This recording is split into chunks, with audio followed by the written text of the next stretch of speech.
संख्या 2 वादी बनाम प्रतिवादी केस लिविंग रिलेशनशिप शुरू किया जाए। तो आज का मामला है लिव इन रिलेशनशिप। दोनों पक्ष अपनी राय एकदम सरलता से और स्पष्टता से जाहिर करेंगे। शुरुआत प्रोसिक्यूशन लॉयर से। नमस्ते महाराज जी। तो आज इन दिनों में शादी एक बहुत कठिन मामला हो चुका है। इसमें परिवार टूट रहे हैं और डिवोर्स के अंक बढ़ रहे हैं। इसमें लिव इन रिलेशनशिप एकमात्र अच्छा निर्णय है, ऐसा मेरा कहना है। इस विषय पे मैं मेरी पहली विटनेस मृणाल जी को बुलाने की आपसे विनंती करती हूँ। विटनेस मृणाल हाजिर हो। तो मृणाल जी, आपका इस विषय पे क्या कहना है, कृपया इस कोर्ट पे पेश कीजिए। नमस्कार। तो मैं लिव इन रिलेशनशिप में हूँ, बहुत खुश हूँ। और आजकल आपको पता है कि शादी के लिए लोग कितना खर्च कर रहे हैं, बहुत सारा खर्च हो रहा है, लेकिन मुझे ये सब करने की जरूरत ही नहीं पड़ी। और शादी से पहले मैं अपने जीवन साथी को जानने का मौका मिल रहा है और उसकी तौर तरीके, उनके घर के जो ये संबंध वगैरह जो भी कुछ है शादी से पहले ही पता चल रहे हैं। लेकिन आजकल देख रहे हैं कि डिवोर्स शादी के बाद बहुत जल्दी हो रहे हैं। लेकिन आजकल ये जो केसेस हो रहे हैं मुझे इनसे ऑब्जेक्शन माय लॉर्ड, ये जो फ्रीडम और इंडिपेंडेंस की बात कर रहे हैं, मुझे मृणाल से एक क्वेश्चन पूछना है। आप जो बोल रहे हैं आपके इसमें स्पष्टीकरण कीजिए, क्योंकि विवाह में भी लड़की को फ्रीडम मिलती है, इंडिपेंडेंस मिलती है। जैसे कि आपको पता है कि आजकल की पीढ़ी को फ्री रहना बहुत पसंद है। तो लिव इन रिलेशनशिप में मुझे कंफर्ट जोन मिल रहा है, पर्सनल स्पेस मिल रहा है, तो और क्या चाहिए। लेकिन विवाह के बाद भी लड़कियों को उनके जो हस्बैंड्स के जो रिलेशन, उनका जो बिजनेस है उधर वो वर्क प्लेस कर सकती है, खुद का बिजनेस कर सकती है और नई जो भी उनकी इच्छा है, उनके जो डिसीजन है वो खुद ले सकती है। आज की नारी कुछ भी कर सकती है। मैं मृणाल जी को जाने की अनुमति देती हूँ। तो महोदय, हमने ये देखा कि जो लिव इन है वो कंफर्ट देता है, लेकिन एक कमिटमेंट नहीं।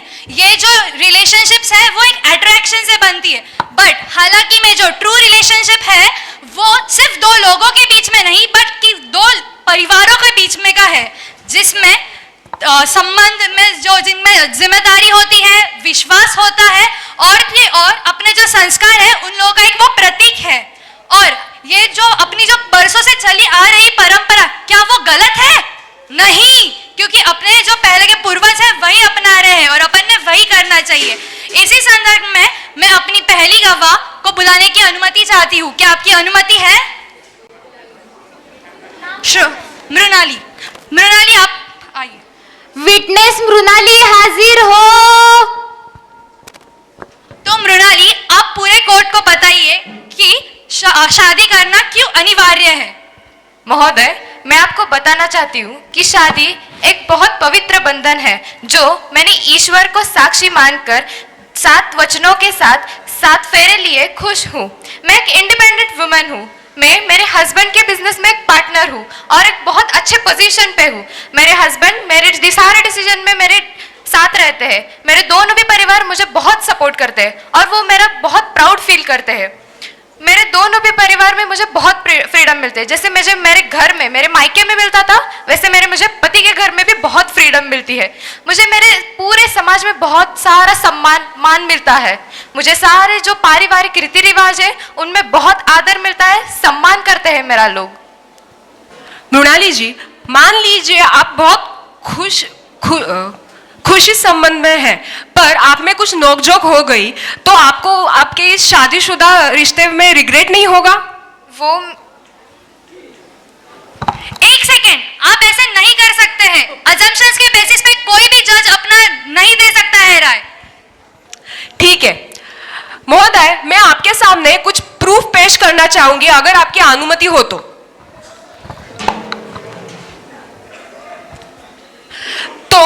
ये प्रूफ आजकल के लाइव घटित घटनाओं पे स्थित है। पहली घटना जो शादी के तुरंत 7 दिन बाद पति ने अपने पति की जान ले ली थी। दूसरी केस जहां पे पत्नी ने अपने प्रेमी के साथ मिलकर अपने पति को किया था। तो इस विषय पे आप कैसे बोल सकते हैं कि मैरिज ही सक्सेसफुल हो सकता है? तो महोदय जी, मेरे पास भी कुछ प्रूफ है जहां पे एक बॉयफ्रेंड ने अपने गर्लफ्रेंड के छोटे छोटे टुकड़े करके उसको रेफ्रिजरेटर में बंद कर दिया। ये मेरे स्पेशली। और शादी में दोनों एक दूसरे की जिम्मेदारी लेते हैं, और लगता है लोगों को कि जो लड़की नई घर में जाती है उसको फ्रीडम नहीं मिलती है, और तो और उनको ऐसा होता है कि वो क्या करेगी। बट आजकल के ज़माने में लोग जो लड़की शादी करके जाती है उसको समझाते हैं, उसको अपनाते हैं, उसको कभी भी अस्थिर नहीं समझते, और तो और उसके साथ जो पूरा परिवार है वो उसके साथ संबंध उसको देता है। पर आपको पता है रिलेशनशिप शादी के बाद कैसे होगा? आपको पता है कि पति कैसे बिहेव करेगा या पत्नी, उनके बीच में अंडरस्टैंडिंग होगी या नहीं? उसके लिए पहले लिव इन रह के एक्सपीरियंस लेके बाद में जो डिसीजन लेना है वो अपन ले सकते हैं। पहले से ही क्यों डायरेक्ट रिलेशनशिप में जाके शादी करके बंधन में अड़कना है आपने को?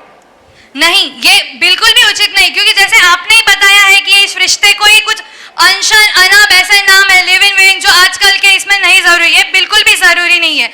महोदय, मैं आपको बताना चाहती हूँ कि जो लिव इन रिलेशनशिप में रहते हैं वो क्या क्या आजकल कैसी परिस्थितियां हो जाती है कि लाइक वो 3-4 महीने लिव इन रिलेशनशिप में रह के पैसे वगैरह ले लेते हैं, और चीजें ऐसी घटित घटनाओं के अनुसार ऐसा हो जाता है कि वो उनको छोड़ के चले जाते हैं। और तो अगर आपका डिवोर्स हो गया तो आपके बाल बच्चे हैं तो उन बच्चों पे क्या परवरिश होगी? उनकी मेंटालिटी पूरी बिगड़ जाएगी, उनको कौन देखेगा फिर? डिवोर्स किसी समस्या का समाधान नहीं है।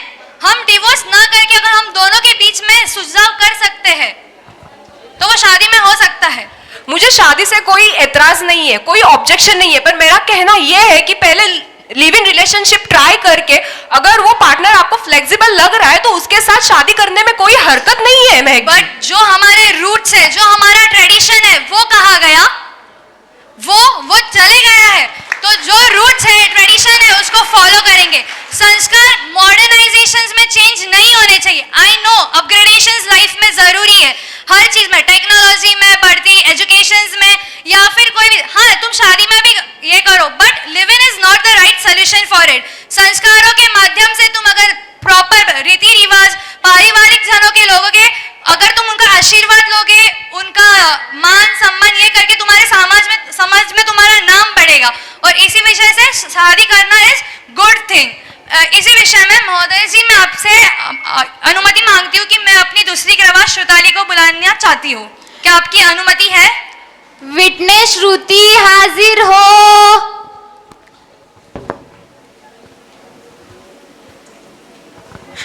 मेरी बेटी शादी। अरे श्रुताली जी, आप घबराइए मत, आप कोर्ट के सामने आपकी गवाह स्पष्ट रूप से सबको बताइए। शादी एक पवित्र बंधन है जो बड़ों की आशीर्वाद से और रीति रिवाज से बांधा जाता है। मेरी बेटी, मैं उसे बहुत प्रेम करती हूँ जो कुछ दिन पहले लिव इन रिलेशनशिप में थी। मैं इसके खिलाफ थी, परंतु उसके जिद के आगे मैं कुछ नहीं कर सकी, और इस सब के बीच अरे आप रोइए मत, आप पानी पीजिए और बिना हिचकिचाए पूरे सभा में सबको बताइए कि क्या मामला था। इस सब के बीच वो प्रेग्नेंट हो गई और उसने इसकी जिम्मेदारी लेने से मना कर दिया, जिसने बहुत से प्रॉमिसेस किए थे। उसकी जिम्मेदारी कौन लेगा? उसके बच्चे की जिम्मेदारी कौन लेगा? आप लेंगे या आप लोगे? कौन लेगा उसकी जिम्मेदारी?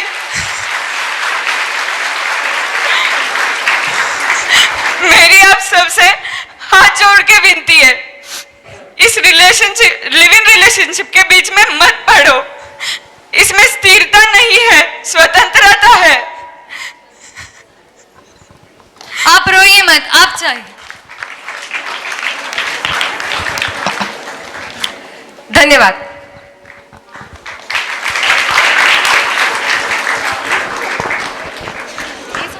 बहुत सुंदर प्रस्तुति लिव इन रिलेशनशिप पे। न्यायाधीश महोदय, आप इस विषय पे हमें गाइड करिए। पहले इस्तेमाल करें फिर विश्वास करें, एक ऐड आती थी। व्यक्ति नहीं है, वस्तु है क्या? हाँ, जो कंसेप्ट दिखाया जा रहा है, पहले इस्तेमाल करो फिर विश्वास करो, पहले टेस्ट कर लो, ठीक लगे तो यूज करो, नहीं तो रिटर्न कर दो या थ्रो कर दो। आप भोगवाद वस्तुवाद की ओर जा रहे हो, पर एक विवाह ऐसा संबंध है जहां समर्पण पहले होता है। पहले ये होता था संस्कृति, भारतीय संस्कृति में, पहले समर्पण, एक दूसरे को स्वीकार और बाद में प्रेम। आज पूरा उल्टा गणित चल रहा है, पहले प्रेम, पहले शारीरिक संबंध, पहले एक दूसरे के साथ रह लेना, और जैसे कि इसमें दिखाया गया प्रेग्नेंट हो गए तो छोड़ देना। यदि लिव इन रिलेशनशिप में जो रहते हैं और बच्चा हो जाता है तो उसके पिता का नाम क्या लिखा जाएगा? पिता का नाम क्या लिखा जाएगा? विषया होती है ना, उसका कोई विषया की जो संतान होती है उसका कोई पिता नहीं होता है। ऐसे भी केसेस आए हैं जो छोड़ दिए गए हैं, तो फिर वो बोलते हैं कि हम बच्चा पैदा ही क्यों करें, पहले तो ये आता है, और पैदा भी कर ले तो अनाथाश्रम है ना। तो क्या है, आप एक प्रकार से पशु संस्कृति को अपना रहे हो। कौन सी संस्कृति को अपना रहे हो? कितनी तीव्र भावना है वासना की, सिर्फ शरीर के लिए जी रहा है व्यक्ति। शरीर के लिए नहीं जिया जाता है, एक दूसरे को समझा जाता है, जब कंपैशन होता है, करुणा होती है, एक दूसरे के प्रति समर्पण का भाव होता है, दूरदृष्टि होती है, धर्म का निर्वाह जहां होता है उद्देश्य, धर्म के प्रवाह को आगे बढ़ाने के लिए, उन संस्कारों को आगे बढ़ाने के लिए एक दूसरे से बंधा जाता है, और वह जो वचन लिया जाता है वो जीवन भर के लिए लिया जाता है। ऐसा नहीं है कि तात्कालिक होता है, 1 साल 2 साल, जो आजकल छोटी छोटी बातों में डाइवोर्स हो जाता है, और इसी डाइवोर्स के कारण वो तर्क दिया जा रहा है कि लिव इन रिलेशनशिप ज्यादा बेटर है। अब तो अब्रॉड में कॉन्ट्रेक्चुअल मैरिज वाला कंसेप्ट भी आ गया है। 4 साल के लिए अपन मैरिज करेंगे, उसके बाद कॉन्ट्रैक्ट रिन्यू करना तो करेंगे, अदरवाइज ब्रेकअप। कॉन्ट्रेक्चुअल, हमको किसी ने कल बताया, कॉन्ट्रेक्चुअल रिन्यूअल कंसेप्ट आ गया है। कौन से कॉन्ट्रेक्चुअल मैरिज, जैसे कॉन्ट्रैक्ट लिया जाता है ना, रोड का कॉन्ट्रैक्ट है, कैटरिंग का कॉन्ट्रैक्ट है, बोले शादी का कॉन्ट्रैक्ट साइन करने से कितने साल के लिए? 4 साल के लिए। ये पूरी की पूरी दृष्टि ही बदल गई, पूरी भोगवाद दृष्टि आ गई है, इसके अलावा कुछ नहीं होता है। यदि यही आपके माता पिता कर लेते तो क्या होता? स्वीकार कर लेते आप लोग? आपके रिश्तेदार ये कर लेते तो स्वीकार कर लेते? वो सिर्फ बच्चा भी नहीं पैदा करना चाहते, कुछ नहीं चाह पैदा करने, सिर्फ वासना की पूर्ति के अलावा कुछ भी नहीं है।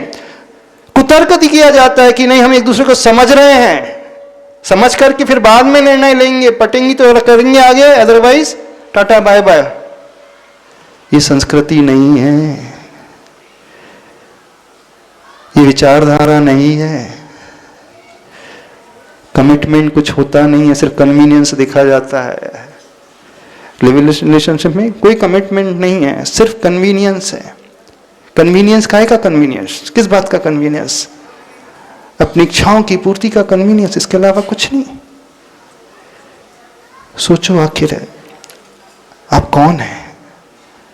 मनुष्य हो, ह्यूमैनिटी होना चाहिए, एक दूसरे के भावों को समझने का विचार होना चाहिए, एक दूसरे के साथ रहने का भाव होना चाहिए, एक दूसरे को साथ लेकर के चलने का भाव होना चाहिए, एक दूसरे के प्रति झुकना और उसे संभालने का भाव होना चाहिए। यह कहलाता है एक बंधन, और वह बंधन पवित्रता का नाम कहलाता है। भारत देश में विवाह को शुभ विवाह कहा जाता है। शुभ इसके लिए इस कारण जुड़ा है क्योंकि वह विवाह वैसे तो पाप की क्रिया होती है, पर शुभ इसलिए जुड़ गया है कि उस विवाह के माध्यम से जो जीव, जो संतान इस दुनिया में आएगी, वह संतान सारे संस्कारों को आगे लेकर के जाने वाली होगी। पूरा का पूरा वेस्टर्न कल्चर का एज इट इज एडॉप्टेशन हो रहा है। वहाँ 10 साल के बाद, 12 साल के बाद बच्चे जो हैं पेरेंट्स को छोड़ देते हैं, उन्हें माता पिता से कुछ लेना देना नहीं होता है, और वे माता पिता वृद्धाश्रम में जाकर के जीवन बिताते हैं। वहाँ जो सरकार है बच्चों की जिम्मेदारी एजुकेशन की ले लेती है, तो 12 साल के बाद बच्चों को कुछ लेना देना ही नहीं अपने माँ से ना पिता से। इसलिए वो हमेशा पार्टनर बदलते रहते हैं, छोड़ते रहते हैं और एक दूसरे के साथ जीते रहते हैं। नहीं, वृद्धावस्था में उनकी केयर करने वाला कोई नहीं होता। जब कोरोना काल आया था, ऐसे एक एक सिंगल मदर थी जो मर गए अपने फ्लैट में, कोई उठाने वाला नहीं, कोई पूछने वाला नहीं। जो इस लिव इन रिलेशनशिप की वकालत कर रहा है, वो आज नहीं भविष्य में रियलाइज करेगा, जब उस पर बीतेगी, उसको उसे कौन संभालेगा। देखो, मनुष्य एक सामाजिक प्राणी है। मनुष्य एक सामाजिक व्यवस्था में बहुत अच्छे से जीने वाला होता है। मनुष्य और पशुओं में बस इतना ही अंतर होता है, पाश्विक संस्कृति में कोई बंधन नहीं होता है। जब इच्छा हो, जिसके साथ इच्छा हो, वो उसके साथ संबंध बना लेता है और छोड़ देता है। वहाँ कोई संबंध संस्कृति नहीं होती है। लेकिन मानव में एक संस्कृति होती है। सारे के सारे वेस्टर्न लोग आज पुनः भारत की ओर देख रहे हैं, बोले भारतीय संस्कृति को हमें अडॉप्ट करना है। भारत में जो अनादिकाल से संस्कृति चली आ रही है, जिन भगवान को इस देश में पूजा जाता है, उन भगवान ने ये कदम नहीं उठाया था, सारे संबंधों का निर्वाह किया था। वहां पहले कुछ भी नहीं था और अभी भी कुछ नहीं है। वो सिर्फ इस ओर देख रहे हैं कि आखिर यहाँ होता क्यों था, संस्कृति कैसे सुरक्षित रहती थी, क्यों एक दूसरे के प्रति वो 3 पीढ़ी 4 पीढ़ी एक साथ रहने वाली पीढ़ी, अपने दादा का भी ध्यान रखने वाले, परदादा का भी ध्यान रखने वाले। वहां तो दादा तो छोड़ दो, पिता का नाम पता नहीं होता, माँ का पता नहीं होता, कौन है हमारी माँ, क्या है, किसी को कुछ लेना देना नहीं। वो सिर्फ भोगवाद की दृष्टि है वहां पर, उसके अलावा कुछ नहीं है। लेकिन भारत देश में भोगवाद नहीं है। यहाँ एक दूसरे को संभालने का भाव है, एक दूसरे को समझने का भाव है। तो लिव इन रिलेशनशिप में सिर्फ वासना है और कुछ नहीं, वासना के अलावा कुछ नहीं। 2 साल में छोड़ देते हैं, अब 2 साल में छोड़ रहा है, फिर वो दूसरे को पकड़ लेती है और वो दूसरे को पकड़ लेता है, फिर क्या होता है? सब एक दूसरे के, इसे कौन सी वृत्ति कही जाती है? एक फीमेल कईयों के साथ रह रही है, एक मेल कईयों के साथ रह रहा है, इसे कौन सी वृत्ति कही जाती है? बताओ, कौन सी वृत्ति कही जाती है? प्रोस्टिट्यूट्स होती है ना, बस वही वृत्ति कही जाती है, उसके अलावा कुछ नहीं आता। तो आज की पीढ़ी जो इस कंसेप्ट पे चलने लगी है, बस एक ही तर्क देते हैं, बोले डाइवोर्स हो रहा है, डाइवोर्स में हमें एक दूसरे को बहुत कुछ पे करना पड़ता है। वो क्लेम कर लेती 50 लाख 1 करोड़, तो 1 करोड़ से बचने के लिए हम पहले 4 साल ट्राई करके देखते हैं, 4 साल 5 साल ट्राई करके देखते हैं, फिर 5 साल तक बनेगी तो बहुत अच्छा, नहीं बने तो छोड़ दें, फिर एक नए को ट्राई करेंगे। तो इसलिए वो बच्चे भी पैदा नहीं करना चाहते हैं। और आज को ये स्थिति हो गई, विवाह करके भी बच्चे पैदा नहीं करना चाहते, वो लेके अडॉप्ट कर लेंगे। क्या जाता है कि अपनी शरीर की सुंदरता को हम नष्ट करें, क्योंकि बच्चे जन्म देते ही माँ की सुंदरता चले जाती है, तो सुंदरता को ही नहीं नष्ट करना चाहती है। भरत चक्रवर्ती की पटरानी कभी बच्चे को जन्म नहीं देती है, और कहा गया है कि वो अपने सुंदरता में इतना अभिमान करती थी, इसलिए उसने माँ बनना कभी स्वीकार नहीं किया, और जाकर के 6वें नरक में जाकर के जन्म लेती है वो। तो जो इस विचारधारा वाली बच्चियां, तो पिता है, माँ है तो पिता है, लड़के लड़की हैं, मान करके चलना। आप अपने लिए नरक का रिजर्वेशन करवा करके रह रहे हो, क्योंकि आपका उद्देश्य सिर्फ वासना और शरीर है, इसके अलावा कुछ नहीं। विवाह का उद्देश्य वासना नहीं होता है, विवाह का उद्देश्य भावों को लेकर, इमोशंस को लेकर के चलने वाला होता है। पर आज जो कुतर्क दिया जा रहा है, वहां सिर्फ शरीर है, शरीर के अलावा कुछ नहीं है, इंद्रियों के विषयों की पूर्ति के अलावा कुछ नहीं है। फिर इस प्रकार की डिजीज उन्हें लग जाती है, एसटीडीज डिसीज हो जाती हैं, उसके कारण वो भटकते रहते हैं। HIV जैसे जो डिजीज होने लगी ना, एड्स जैसी डिजीजेस क्यों हो रही, क्यों बीमारी क्यों फैल रही है? वो एक तक सीमित नहीं है, और वो भी एक तक सीमित नहीं है। ऐसे गुड्स बना लिए, व्यक्ति को गुड्स, एक वस्तु बना लिया, जैसे GST लग रहा है तो बस उस पर गुड्स एंड सर्विस टैक्स हो गया ना, तो गुड्स बना के रखा है। बोले जब तक अच्छा लगे तो यूज करेंगे, बोले यूज एंड थ्रो, डिस्पोजल है ना, यूज एंड थ्रो। तो क्या व्यक्ति डिस्पोजल बनकर के क्या? वो लड़की डिस्पोजल की भांति है, तो वो लड़का डिस्पोजल की भांति है, तो जो संतान है वो भी डिस्पोजल की भांति है क्या? उसको अबॉर्ट करवा देते हैं, कचरा समझ करके फेंक देते हैं। बड़ा आश्चर्य होता है। नहीं, मानवीयता कहाँ चले गई, करुणा का भाव कहाँ चले गया? उससे तो अच्छे वो सुअर हैं, उससे तो वो गाय हैं, वो श्वान है, अपने बच्चों को 6-6 बच्चों को पाल लेता है, और वो गाय है अपने ही बच्चे नहीं, सुअर के बच्चे को, श्वान के बच्चे को पाल लेते हैं। और मनुष्य आज कहाँ जा रहा है? वो अपने बच्चों को नहीं, अन्य बच्चों को भी दूध पिलाते हैं। एक चित्र देखा था, पेपर में आया था, गाय के 4 थन में 4 जीव दूध पी रहे हैं, एक उसका बछड़ा, एक सुअर का बच्चा, एक श्वान का बच्चा और एक बकरी का बच्चा। वो करुणा होती है, वो मानवी, वो उसमें वात्सल्य का भाव होता है। लेकिन मानव होकर के भी मानवता बिल्कुल समाप्त होते चले जा रही है। ये सिर्फ आत्मा को भूलने का परिणाम, धर्म को भूलने का परिणाम, संस्कारों को भूलने का परिणाम। और इतना ज्यादा कंटेंट वीडियो में देखा जा रहा है, सिर्फ शरीर का ही कंटेंट देखा जा रहा है, इंद्रियों की विषयों की पूर्ति का कंटेंट देखा जा रहा है। सारी दुनिया सिर्फ एक ऑब्जेक्ट मान करके पेश कर रही है, ऑब्जेक्टिफिकेशन वाली दृष्टि आ गई, ऑब्जेक्ट मान करके पेश कर रही है। सारी फीमेल को देखो, ऐड देखो तो सिर्फ एक ऑब्जेक्ट मान करके पेश करी है। शेविंग क्रीम की ऐड, उसमें फीमेल की क्या आवश्यकता है, लेकिन हीरोइन आएगी ऐड करने के लिए, हीरोइन आएंगे, क्या हो सकता है।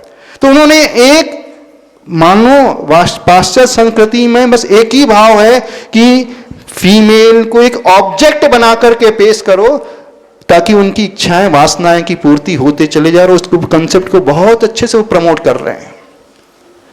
और इस झांसे में आज का युवा वर्ग बड़ी आसानी से आता चले जा रहा है। बोले अच्छी चीज है, बोले हमें कोई कमिटमेंट भी नहीं करना पड़ेगा, और जब तक हम साथ रहना चाहें रहेंगे, और उसके बाद जो हमें करना वो करेंगे। वो कायर है, भागना चाह रहा है जिम्मेदारी से। जो जिम्मेदारी से भागना चाह रहा है वो किसी प्रकार के संबंध को निभा ही नहीं सकता। वो यदि आपको विवाह से इतना डर है तो साधु बनो ना, फिर त्यागो ना सब कुछ। नहीं, विषय तो पूरे भोगना है, डूब करके भोगना है, दिन रात भोगना है, पूरे इंद्रियों के विषय, पीना खाना सब कुछ करना है, लेकिन इससे दूरी नहीं बनाना है। ये सिर्फ भोग प्रधान दृष्टि है। और ऐसी दृष्टि किसकी होती है, जहां तीव्र वासना होती है, उसके अलावा कुछ नहीं। शरीर के पुजारियों से कहना है, शरीर से ऊपर उठना सीखो, थोड़ा सा गुणों की ओर दृष्टि लाना सीखो, धर्म की ओर दृष्टि लाना सीखो, आत्मा की ओर दृष्टि लाना सीखो।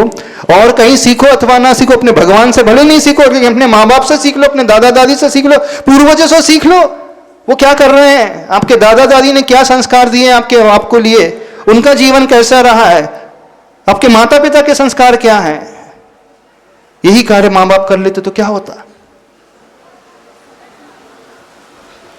बहुत विचारणीय प्रश्न है, और ये ज्वलंत समस्या बहुत तेजी से बढ़ते जा रही है, आग की तरह फैलते जा रही है, और पूरा युवा वर्ग है बस इसे ही लाइक करते चला जा रहा है। बोले कोई रोकने टोकने वाला नहीं है, सब शहर गांव को छोड़कर के शहरों में आकर के बस गए हैं, इंडिविजुअल फ्लैट में ले रहे हैं, कौन किसके साथ कब आ जाता पता ही नहीं चलता। लिव इन रिलेशनशिप तो छोड़ो, सिचुएशनशिप आ गई है, फ्रेंड विद बेनिफिट्स आने लगे हैं, हुकिंग के कंसेप्ट आने लगा है, कफिंग का कंसेप्ट आने लगा है, ना जाने कितने प्रकार के कंसेप्ट आने लगे हैं। विंटर के लिए अलग चाहिए, समर के लिए अलग चाहिए, बारिश के लिए अलग चाहिए, घूमने के लिए अलग चाहिए, ऑफिस के लिए अलग चाहिए। क्या है आखिर, जैसे रेंट में आ जाती है ना सब कुछ। क्या चाहते हैं आज के लोग, यही चाहते हैं, और वो इसे जस्टिफाई करते हैं तर्क दे करके। बोले नहीं, हम तो बहुत अच्छे से रहना चाहते हैं, पर बस एक दूसरे को समझने के लिए लिव इन को अपना रहे हैं, बाकी हमारा उद्देश्य तो साथ में ही रहना है। यदि उद्देश्य इतना ही पवित्र है तो पवित्रता वहां शुरू होती है जहां समर्पण आता है। हम क्या त्यागने के लिए, क्या अर्पित करने के लिए तैयार हैं। बंधन में हमेशा समर्पण होता है, बंधन में भोग प्रधान दृष्टि नहीं होती है। एक धर्म का बंधन होता है, गुरु शिष्य का बंधन होता है, ऐसे ही पति पत्नी का भी बंधन होता है। वहां शरीर बहुत गौण हो जाता है, परिणाम, भाव, इमोशन सबसे मुख्य होते हैं। उस समर्पण को लाना सीखो, और जहां तक अंतरंग से समर्पण नहीं आएगा तो कोई भी संबंध टिक ही नहीं पाएगा। वो पेशेंस ही खत्म हो गया, इस कारण ब्रेकअप होते चले जा रहे हैं। शादी के बाद भी बहुत जल्दी डाइवोर्स होते चले जा रहे हैं। नहीं, लड़की भी शादी कर रही है तो उसका उद्देश्य भी कई बार हो जाता है फंसाने का उद्देश्य। तो जो इस मानसिकता को लेकर के चले वो भी गलत मानसिकता है, क्योंकि आजकल ऐसे भी केसेस आ रहे हैं, 1 साल में 6 महीने में डाइवोर्स हो रहा है, बोले 50 लाख का क्लेम कर लेते हैं। तो वो उद्देश्य ही उनका गलत है। तो उन लोगों से भी कहना यदि आपकी ऐसी दृष्टि तो वो भी बहुत गलत दृष्टि है। ये लिव इन, ये सिचुएशनशिप, पता नहीं कौन कौन से नाम ही नए आने लगे। कॉन्ट्रेक्चुअल मैरिज, 4 साल के कॉन्ट्रैक्ट से अपन मैरिज करके रहेंगे, कॉन्ट्रैक्ट रिन्यू करना तो कर देंगे, नहीं तो ब्रेकअप कर देंगे। और उस केस में कोई प्रेग्नेंट हो गया तो बोले है ना अनाथालय, किस लिए? कॉन्वेंट इसलिए खुली थी विदेशों में, वहां बच्चे पैदा हो जाते थे एक्सीडेंटली तो उसे हॉस्पिटल में अनाथ कॉन्वेंट में भेज दिए जाते थे, वहां पालन पोषण होता था, सरकार जिम्मेदारी उठाती थी। कॉन्वेंट इसीलिए खुली थे वहां पे विदेशों में। आप कॉन्वेंट को बहुत अच्छा मानने लगे हो, कॉन्वेंट का पर्पस ही यही था, और कोई पर्पस नहीं था कॉन्वेंट का। तो जो भी इस लिव इन रिलेशनशिप के विचारधारा के पक्षधर हैं, उन सबसे कहना है थोड़ा अपने इतिहास को झांक करके देखो, अपनी संस्कृति को झांक करके देखो, समर्पण को देखो, मानवता को झांक करके देखो, अपने धर्म को झांक करके देखो, प्रभु को देखो क्या है। ये संस्कृति लाखों करोड़ों वर्ष से चली आई है और यही चलने वाली है। यहीं से सुख और संतोष की प्राप्ति होगी, यहीं से धर्म की प्राप्ति होगी, सब कुछ होने वाला है। इसलिए भगवान के लिए, अपनी वासना की पूर्ति के लिए आप इस कंसेप्ट को प्रमोट ना करें और उसे जस्टिफाई करने की कोशिश ना करें। सीधे एक्सेप्ट कर लेना, नहीं हम इसलिए शादी नहीं कर रहे कि हम अपनी वासना की पूर्ति करना चाहते, बिना रिस्पॉन्सिबिलिटी लिए। सीधे कहो ना ये बात, तो लिविंग नहीं है फिर आप तो रेड लाइट एरिया में चले, वो ज्यादा बेटर है। वेश्या के पास चले जाओ तो वो ज्यादा बेटर, कम से कम किसी लड़की को तो बर्बाद नहीं करोगे आप। वहां पे आपका पास ठीक है, लग गया कि वो उसी के पास जा रहा है। चलिए।